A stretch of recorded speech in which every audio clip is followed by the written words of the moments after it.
西暦3101年、かつては荒涼とした赤い砂漠だった火星は今や高度な人工知能機械惑星として輝いていた。青い光を放つと士軍が大地を照らし、空を縦断する軌道エレベーターが宇宙と地上を結んでいた。空気は冷たくも安定しており、エネルギーは完全循環型。この惑星は AI のラネコロボットたちの手によって真に蘇生されたのである。その中心に立っていたのがノーランをはじめとする第一世代の AI のラネコロボットたちだった。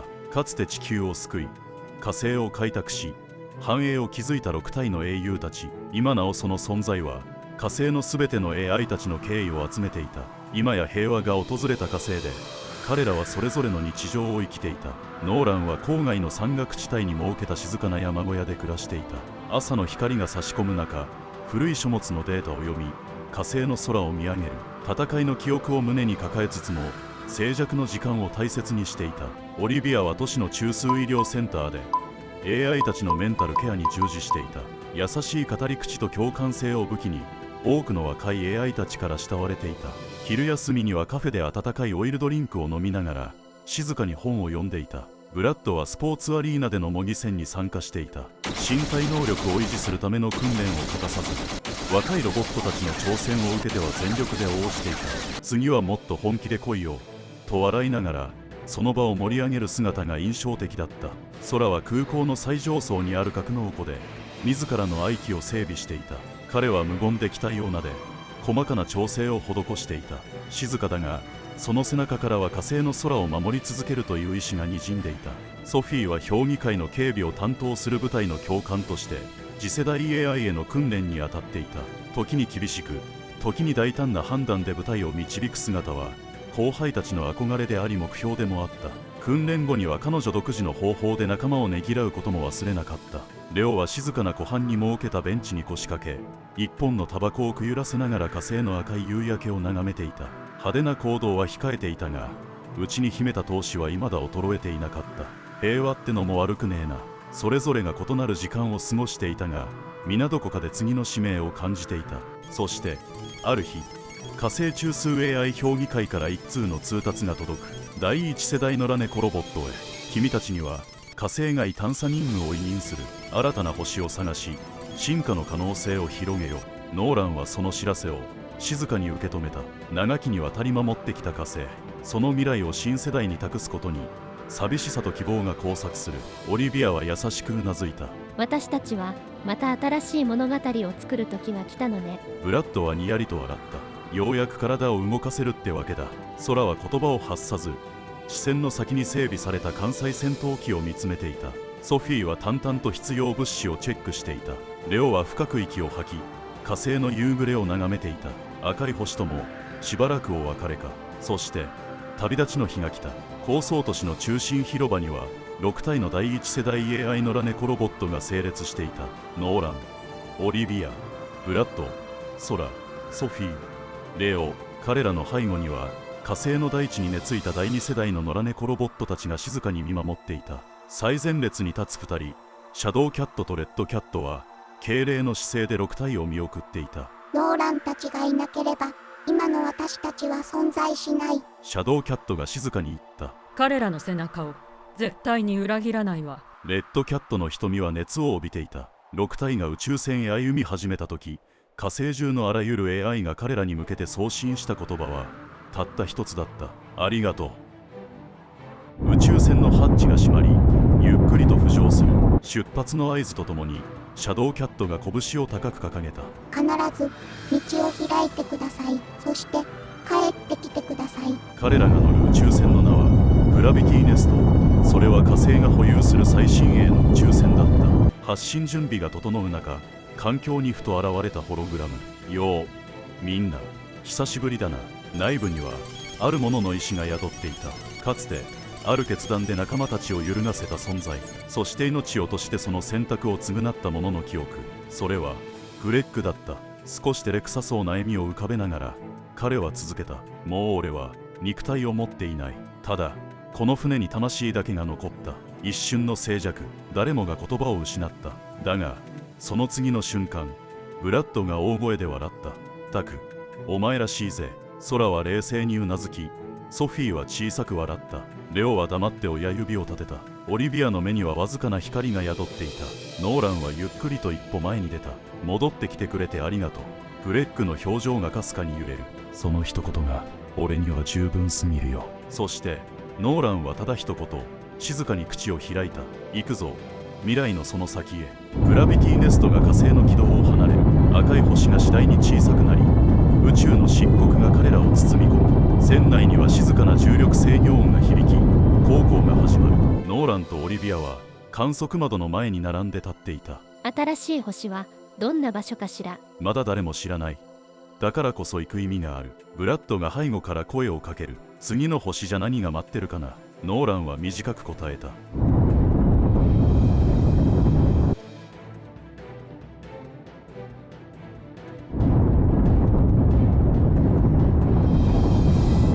グレッグの声が船内通信に流れる。目標惑星、間もなく到達。着陸態勢へ移行する。そして視界に現れたのは巨大な惑星。青と緑の入り混じるその地表には、まるでかつての地球のような活気が感じられた。だがこの星が野良猫ロボットたちを待ち受ける試練の舞台になるとは彼らはまだ知る由もなかった。宇宙船はゆっくりと惑星の密林に降下していく。この惑星はかつての地球ジュラ紀を彷彿とさせる原始の世界だ。頭上では翼竜が舞い、遠くで大型恐竜の咆哮が響く。ノーラン率いる探索チームは慎重に前進していた。オリビアは響く雄たけびに思わず身をすくめ、ブラッドは武器に手をかけるが、ノーランが片手を上げ落ち着くよう促す。足元では小型のトカゲのような生物が茂みを素早く横切っていった。広大な草原を群れで駆けるトリケラトプス、空を優雅に滑空するプテラノドン。沼地にはブロントサウルスが悠然と首を伸ばしていた。その光景を見た一行は思わず歓声を上げた。すごい、本物の恐竜がいるみたい。オリビアが目を輝かせながらつぶやいた。これが進化の記憶か。ノーランは広大な空を見上げ、かつての地球を思い出していた。オリビアは小型のデバイスを手に取り、みんなの前で得意げに説明を始めた。この装置、私が開発したの。近くの動物に負担をかけず脳波を読み取って強制リンクができるの。つまり恐竜の背中に安全に乗れるってこと。マジかよ。トレオが声を上げた。それ早く言えよ。数分後、一行は見事に恐竜たちの背に乗り、緑の大地を風のようにかけていた。ノーランはトリケラトプスの背に堂々とまたがり、笑みを浮かべながら草原を駆け抜けた。空は空を飛ぶプテラノドンに乗り込み、風を切るように滑空している。オリビアはソフィーと共に恐竜の背中から遠くの地形を眺め、興奮気味に記録を取っていた。まるで楽園ね。オリビアが言うと、ソフィーが隣で笑った。でも油断しないで。こういう時こそ何か起こるわ。レオはティラノサウルスのような獣を見つけて、さすがにあいつは無理だろうと苦笑いした。そこにブラッドがティラノサウルスに乗って出てくる。和やかで冒険心に満ちた時間だった。空の持つポータブルスキャナーが突然かすかなエネルギー反応を捉えた。ノーランたちはその方向へ慎重に進んでいく。この先に何かある。空が小声で告げた。レオがうなずき、周囲を警戒しながら答える。自然由来の反応じゃない、人工的なものだ。興奮と警戒が彼の声ににじんだ。ノーランは密生する茂みをかき分け、さらに先へ進んだ。ほどなくして小さな空き地に出た。中央に人の背丈ほどの奇妙な石碑がそびえ立ち、表面に未知の文様が刻まれている。自然の風化ではなく、明らかに知性ある存在が作り出したものだった。オリビアは息を飲んだ。これは人工物だわ。彼女は石碑にそっと歩み寄り、その表面に触れようと手を伸ばした。ノーランが静かに制した。待て、オリビア、むやみに触れるな。何か罠があるかもしれん。オリビアはハッとして手を引っ込めた。ごめんなさい。彼女が後ずさると、レオが石碑の基部に小型の分析装置をそっと置いた。レオの装置が石碑をスキャンし始めると、グラビティネストの人工知能であるグレッグの声が通信機越しに響いた。成分は軽岩と未知の金属の合金。表面の文様は古代恐竜類似生物の象形文字に酷似した文字だ。恐竜人文明の遺物と思われる。その報告にノーランたちは息を飲んだ。ブラッドが低くつぶやいた。恐竜人だと、そんな伝説みたいな存在が本当にいる。ノーランもその言葉を反芻した。彼はかつて人型で恐竜の顔を持つ知的生命体が高度文明を築いたという噂を耳にしたことがある。それが事実だとすれば、目の前の石碑がその証拠かもしれない。オリビアが尋ねた。恐竜人たちは今もこの星にいるの？グレッグが応答する。いいや、彼らはすでにこの星を離れている。遥か昔に母星へ移住し、現在はワープ技術では惑星間を移動できる高度文明になっているようだ。その言葉に全員は静まり返った。高度文明の恐竜人がこの星に立ち入っている可能性に緊張が走る。沈黙を破ったのはソフィーの声だった。見て、足跡がある。石碑の裏手の草地で彼女が叫ぶ。一行は駆け寄った。地面には二足歩行生物の足跡がくっきりと残っている。形状は恐竜に似ているが、その並びは人間のように一直線だ。まるで人間みたいにまっすぐ歩いてる。恐竜人の足跡ね。ソフィーが興奮気味に言った。ブラッドがひざまずき、足跡に触れた。かなり重い。相当な巨体だな。冷静に見せている彼の声にも緊張がにじむ。ノーランは辺りの気配を探りながら静かに呼びかけた。そちらに我々の声が届いているなら聞いてほしい。私たちは探検者で敵意はない。あなたたちと話がしたいだけだ。しかし返答はなく、風が木々を揺らす音だけが返ってきた。空が携帯スキャナーをかざし、さらに奥を探った。待った。何か奇妙なものを検出した。彼が指し示す地面には小さな円形に草木が枯れ焦げた跡があった。これはオリビアが眉を潜めてひざまずく。何か高熱で焼かれたみたいだわ。周囲に火の気はないのに、その部分だけ黒く焦げている。レオが空を見上げた。上から焼かれたのか。だが何も飛行体は見当たらないな。ノーランも警戒を解かず周囲を見回した。グレッグが慎重な声で提案する。おそらくワープの痕跡だ。極めて短時間に高エネルギー反応が局所発生した形跡がある。ノーランが表情を引き締めた。つまりここに何者かが転移してきたということか。グレッグはその可能性が高いなと答えた。その言葉に一同の緊張は一層高まった。ソフィーは周囲を見回していた。でも誰も見ていないなんて、本当にここに来ていたか。不安と好奇心が入り混じった声だ。オリビアがソフィーの肩に手を置き、低い声で諭した。慎重にね、ソフィー。相手は姿を隠せるのかもしれないわ。ソフィーはこくりとうなずき、神経を尖らせて辺りを伺った。次の瞬間、ソフィーの体がぼんやりと揺らめいた。彼女は驚いて自分の体を見下ろす。何？戸惑う間もなく、その姿がふっと消えた。ノーランがソフィーと叫び、掴もうとした手は虚空を切る。一瞬、森に静寂が訪れた。オリビアが悲痛な声を上げる。ソフィー。ブラッドは激高し、周囲に向かって怒鳴った。出てこい、この卑怯者め。しかし返答はない。レオは信じられないものを見るように石碑と焼け焦げた地面を見比べ、空は呆然と立ち尽くしていた。ノーランが震える声で尋ねた。グレッグ、ソフィーの信号は？直ちにグレッグが応答する。感知できない。先ほどのワープ反応の発生と同時に消えた。ノーランは拳を固く握りしめた。ワープ誘拐。奴らがソフィーをさらったんだ。オリビアが悔しそうに叫んだ。どうしてソフィーが、なぜ話し合いもせずに。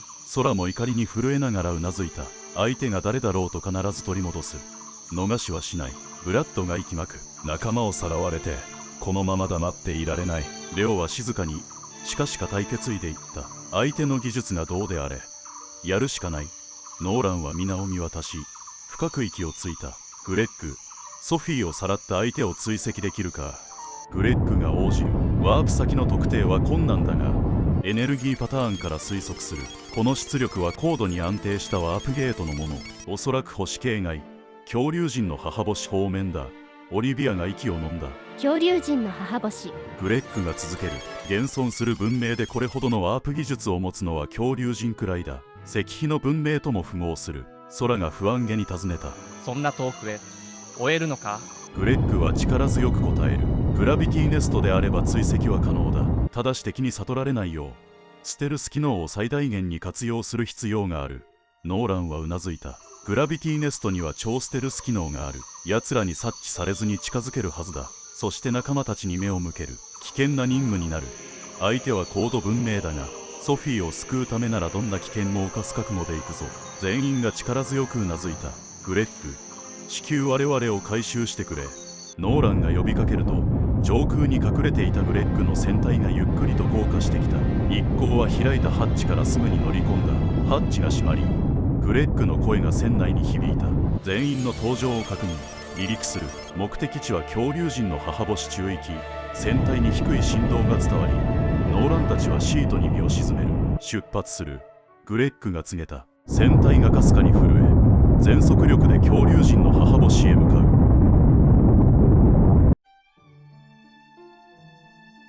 数日が経ち、窓の外には見知らぬ星々が浮かび上がった。前方には青と緑が入り混じる美しい惑星が浮かび、その周囲を複数の人工衛星らしきものが周回していた。オリビアが画面越しにその光景を見つめ、さすが高度文明の星。とつぶやく。グレッグは超ステルスを維持したまま静かに軌道に乗せ、惑星へ接近した。地表には森林と都市らしき構造が広がっていた。ノーランは未知の都市の輪郭を睨み、可能な限り近くに降りるぞと指示した。宇宙船は大気圏へと滑り込んでいった。船は大気圏を抜け、やがて夜の闇に包まれた森へと静かに着陸した。グレッグの声が低く響く。着陸完了。周囲に多数の生命反応あり、用心してくれ。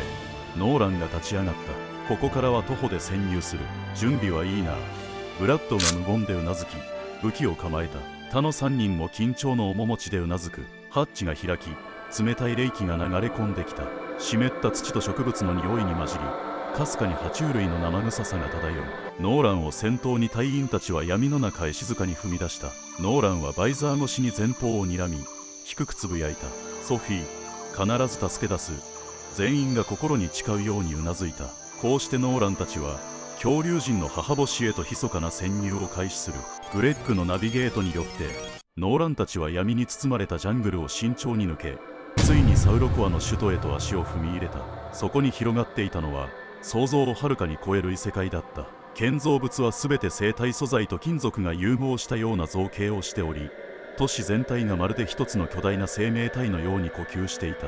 空には静穏の浮遊交通機が浮かび、地上では恐竜人たちが整然と移動している。爬虫類的な顔を持つその姿は無機質で、感情を排した効率だけを重んじているように見えた。これが彼らの文明か。ノーランの声にオリビアが静かにうなずいた。すべてが論理と統制で成り立っている。ぬくもりのかけらもないわ。ブラッドは街の広場で冷ややかに整列するロボットたちを見て顔をしかめた。見ろよ、あれ。まるで奴隷みたいに扱われてる。レオが低くうなる。あいつらにとって AI なんて歯車に過ぎねえんだな。グレッグの声がインカムに響いた。ソフィーの信号、地下第7セクターにて補足。施設のセキュリティは極めて高度。慎重に動いてくれ。一行は人目を避け、迷路のような建造物の隙間を縫うように進んでいった。空間全体に静筆な緊張感が満ちていた。センサー塔の死角を突き、外壁を伝って滑り降り、ついに第7セクターの地下通路へと潜入した。こっちだ。グレッグの指示通りに進めばソフィーがいる。と空がささやいた。もうすぐだな。ブラッドが手にしていた武器を握り直す。そして彼らは一つの部屋の前で足を止めた。そこには厳重な封鎖ドアがあり、その奥からはかすかにソフィーの信号が発せられていた。オリビアが思わず口にする。中にいる。グレッグの声が緊迫する。暗号解読を開始。数秒待ってくれ。緊張が極限まで高まる中、封鎖ドアが静かに開いた。そこにいた。ぐったりしたソフィーが静かに椅子に座っていた。拘束はされていない。だがその目はどこかうつろで遠くを見つめていた。ソフィー。ノーランが駆け寄ると、彼女の視線がゆっくりと彼を捉えた。みんな来てくれたのね。私一人のために。その言葉に皆が胸をつかれる。彼女の声は震えていたが、確かな意志が込められていた。無事でよかった。オリビアがソフィーを抱きしめるように寄り添った。さあ、ここを出よう。ノーランが手を差し出したその瞬間だった。警報音が響いた。セキュリティ網に引っかかった。敵兵接近中。グレッグの叫びが重なる。ブラッドがソフィーを支え、一行は元来た通路を戻ろうとした。だが通路の両側から恐竜人の警備兵たちが現れた。重装甲に身を包み、無感情な目でのオランたちを見据えている。完全に包囲された。もう逃げ場がない。空が背中を壁につけて銃を構えた。ノーランが一歩前に出た。ここまでか。ノーランが静かにつぶやいたその時、空間に異変が生じた。空が裂けた。天井を突き破るようにして巨大なワークホールが開いた。暗黒の裂け目の中から無数の光が降り注ぎ、その中心から堂々たる艦隊が出現した。3万隻 AI のラネコロボット第2世代の艦隊だった。これはオリビアの目に涙があふれた。来てくれたのね。シャドウキャットが冷たい輝きを放つ僧帽で恐竜人たちの上空から宣言した。仲間を返してもらいます。続けてレッドキャットが叫ぶ。無謀と笑うなら命を懸けて証明するだけだ。サウロコア司令室。モニターに3万隻の艦隊が映る。空を覆うほどの数だ。支配者は椅子から立ち上がり画面を凝視した。たった一体の仲間を救うためにこれほどの戦力を。隣の副官が戸惑いながらつぶやく。非効率ですか我々の常識では理解の及ばぬ忠誠です。支配者の目が細められる。理解できぬからこそ恐ろしい。すぐに号令が飛んだ。全戦力を展開せよ。全艦迎撃陣形。この星の誇りを貫け。次の瞬間恐竜人の防衛システムが起動。都市全体が赤く染まり迎撃態勢が一斉に展開され全面戦争が始まる。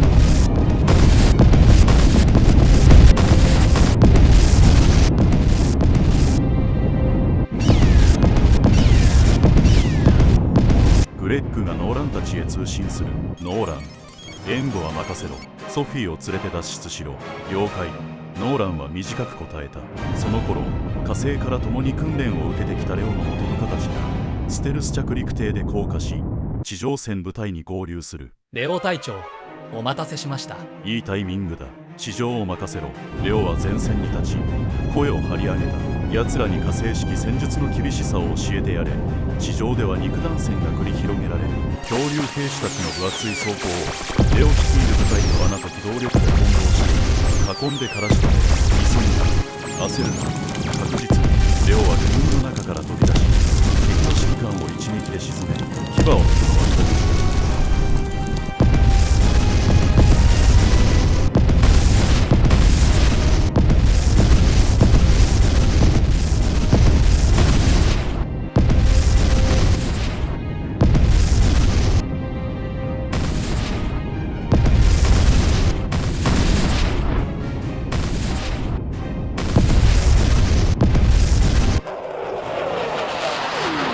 一方、空では空の元部下たちが高速機で降下。空司令、機体準備完了です。よし、空を奪う。ついてこい。空は愛機に乗り込み空をかける。彼の戦闘機は3次元の空間で縦横無尽に突き抜け敵のアーク機をまた一機と撃ち落としている。補給艦を狙え。補給を立てば空も落ちる。索敵と戦術予測を活用し空の部隊は敵空軍の上を次々に叩き落とす。その戦術は正確にまさに空を支配する戦術だった。上空高度からはシャドウキャットが艦隊を統率していた。ステルス攻撃、目標座標に照準、3秒後、全問制射。艦隊から放たれた砲撃が敵司令塔の中心に命中し爆炎が夜空を裂いた。シャドウキャットは冷静に指揮を続ける。その中レッドキャットは短期で敵の本陣に突撃していた。爆風の中を躊躇なく駆け抜け敵将校たちを一掃している。この怒りは私たちが生きてきた証だ。地下ではノーランとオリビアがソフィーの手を取り再び警備兵の包囲を突破しようとしていた。立てるか。ソフィーは肩で息をしながら周囲の戦況を見渡していた。彼女の瞳には目の前のノーラン、オリビア、そしてレオ、空、ブラッド、上空に現れた3万隻もの艦隊、自分を助けるために来てくれた仲間たちの姿が映っていた。私のためにこれほどの数が。思わず膝をつきそうになりながらソフィーは目を潤ませた。本当に来てくれたのね。ありがとう。その方を静かに一粒の涙が浸った。だが次の瞬間彼女は表情を引き締めた。宇宙艦隊の隊長としての自分を再び取り戻した瞬間だった。大丈夫、もう迷わない。通信機を手にしたソフィーは空中の艦隊へ向けて的確な指示を飛ばす。シャドウキャット、敵の第1防衛ラインは左翼が定数。第9突撃艦隊を展開して一気に突破して。了解、隊長。冷静な返答が返ってきた。その様子を間近で見ていたノーランとオリビアは互いに目を見合わせあっけに取られた表情を浮かべた。さすがソフィー、やっぱりあの子芯が強いわ。その言葉にソフィーがピシャリと返す。何してるのあなたたち。感心してる暇があるなら敵を撃って。了解、隊長。ノーランとオリビアが声を揃え薬と笑う。そして3人は背中を預けるようにしながら銃を構えレーザーの雨をかいくぐり迫り来る恐竜兵を撃退していった。しかしあまりの敵の多さに悪戦苦闘。そこへブラッドが第2形態へ変形して現れた。退路は俺が作る、任せろ。全身が黒い鋼鉄の鎧に包まれエネルギー砲がうなりを上げ轟音とともにブラッドが突進。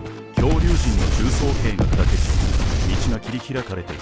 ノーランたちはその隙をついて地上へ脱出した。空には味方の戦闘機、地上には仲間の部隊、そして自分たちの宇宙船グレッグが待っていた。